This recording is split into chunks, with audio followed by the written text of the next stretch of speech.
I'm for me, I'm still caught up on the whole missionary part, going out there, seeing, saying like how much uh how much courage you have to have, and like that push, that motivation, and like that's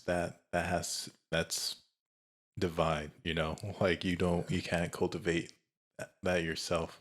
When you have And full faith and trust in God, it gets very easy mhm, because you just walk with that trust and faith. It's like when you're a child and you believe, like, mom's gonna take care of you. You're walking with mom, like, oh, she's got me. You walk confidently with her. It's mm. that same feeling.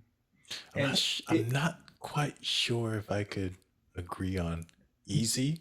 Of course, easy is different for everybody, is it's but levels too. I mean, it's because I look at the disciples and how they died, is like, that's boiled to not death, easy. beheaded. Like, I mean, these are real. These But are real. But I mean, I'm not saying like mentally, like yeah.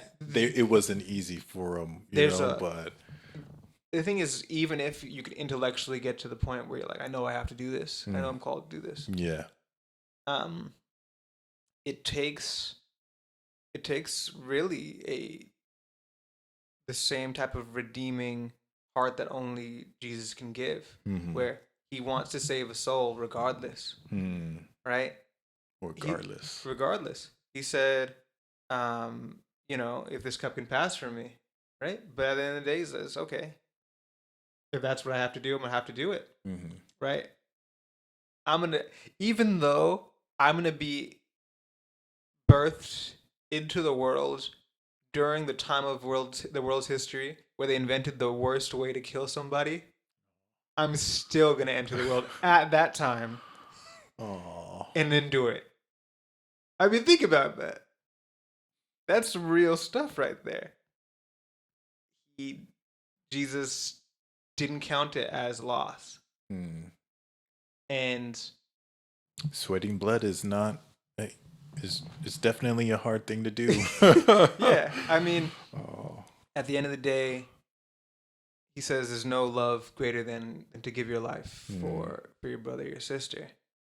He was willing to do it and die that second death for Mm. each one of us. He is not even calling us to do that for our brother and sister. Moses actually basically said he was down to do that for their people, but God says no, right? In the same way that when Abraham and him were making a covenant and he split the animals in between, Mm. it was God that appeared as fire that passed through and says, I'm going to provide the sacrifice. Mm. Abraham offering Isaac, right? Mm. God will provide a lamb, and he provided the goat, right? The worst thing the devil can do to us is take our life, but God promises life eternal. Yeah. So when we're called into those places, we can know that the reward is exceeding all of our expectations.